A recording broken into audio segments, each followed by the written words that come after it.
আসসালামু আলাইকুম and hello everyone, good morning to all of you. আপনাদের অনুমতি নিয়ে শুরু করছি আরও একটি নতুন ব্লগ। এখন বাজে সকাল 6:30। সকালবেলা ঘুম থেকে উঠে খুব ঝটপটভাবে ছোটো ভাইয়ের জন্য তার নাস্তাটা তৈরি করে দেই, কারণ সে তার ভার্সিটির বাসে যেহেতু ক্লাস করতে যাবে, সুতরাং সেই বাস তো একদম টাইম মতো ছাড়বে, একটুও লেট করা যাবে না। তাই এই সকালবেলা তাকে ঝটপট শর্টকাটে যেই নাস্তাটা দেওয়া যায় সেটাই দিই। সে সকালবেলা খালি পেটে আসলে সেরকম ভারী কিছু খেতে পারে না, শুধু হরলিক্সটাই খায়, কিন্তু তারপরেও সে যেহেতু জার্নি করে এতখানি রাস্তা যাবে, তাই এখানে দেখতে পাচ্ছেন এই যে একটা ব্রেড ডিম দিয়ে ভেজে দিয়েছি, সেই সাথে এখানে একটি কলা দিয়েছি।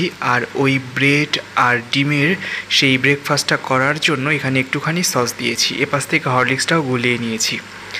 এখন ছোটো ভাইকে নাস্তাটা দেবো, তারপর সে চলে যাবে তার ভার্সিটির বাসে করে তার ক্যাম্পাসে। তো দেখতে পাচ্ছেন এই যে আপনাদের সঙ্গেও শেয়ার করে ফেললাম ছোটো ভাইয়ের জন্য আমার ঝটপট তৈরি করা এই শর্টকাট হেলদি রেগুলার ব্রেকফাস্ট।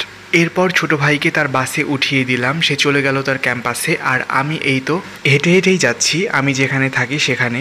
আর জাহাঙ্গীরনগর বিশ্ববিদ্যালয়ের ভিতর দিয়ে যখন যাই, তখন এই সকালবেলা বিশেষ করে এনভায়রনমেন্টটা এত ফ্রেশ হয়ে থাকে, ভীষণ ভালো লাগে।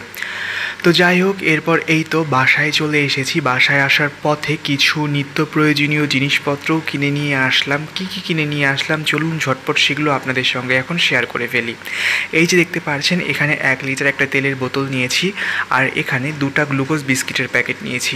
গ্লুকোজ বিস্কিটটা আমার ভীষণ পছন্দের একটা বিস্কিট, এটা ছোটোখাটো খিদে নিবারণ করার জন্য আমি কিন্তু খেয়ে থাকি, তার সেই জন্য 2টা প্যাকেট নিলাম। আর এই যে 1 লিটার তেল নিয়েছি, এই তেলটা যদিও বা 1 মাস যাবে না, তারপরেও নিয়ে রাখলাম, যখন আবার প্রয়োজন পড়বে তখন আবার কিনবো। এখান থেকে কিছু ঢ্যাঁড়স কিনে এনেছি, দেখতে পাচ্ছেন এই যে ঢ্যাঁড়সটাও কিন্তু আমার ভীষণ পছন্দের একটা ভেজিটেবল। এখানে পেঁয়াজ কিনে এনেছি, সেগুলো আর খুলে খুলে দেখাচ্ছি না। এখান থেকে নিয়ে এসেছি মুসুর ডাল। আর এপাশ থেকে দেখতে পাচ্ছেন, ক্যামেরাটা ঘুরিয়ে আপনাদেরকে দেখাই, এই যে চিনি নিয়ে এসেছি। তো যা যা আসলে দরকার, মানে যেগুলো জিনিস শেষ হয়ে গিয়েছে বাজারের উপর দিয়েই তো আসার সময় মনে করতে থাকি যে কী শেষ হয়ে গিয়েছে বা কী লাগবে, তো সেগুলো মনে করে নিয়ে আসি। তারপরেও দেখা যায় যে এটা ওটা ছাড়া পড়ে যায়। আর এই তো রান্নাঘরে দেখতে পাচ্ছেন মুরগি বেসিনের মধ্যে এনে রেখেছি, মুরগি এনেছি একটা, এটা রান্না করব আজকে।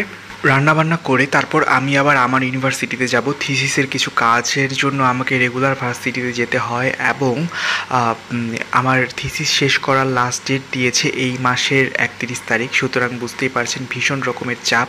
এদিক থেকে দেখতে পাচ্ছেন আমি ঝাল করে মুড়ি মাখিয়ে নিয়েছি, এই যে চানাচুর, কাঁচামরিচ, পেঁয়াজ, সরষের তেল, এটা দিয়ে এই মুড়িটা একদম এত টেস্ট হয়েছিল, ভাবলাম যে আপনাদের সঙ্গে একটু লুকসটা শেয়ার করি। দেখতেও কিন্তু ভীষণ সুন্দর লাগছিল, আর লুকসটা দেখে নিশ্চয়ই আপনারা বুঝতে পারছেন এটা কতটা ডেলিশিয়াস হয়েছিল আসলে।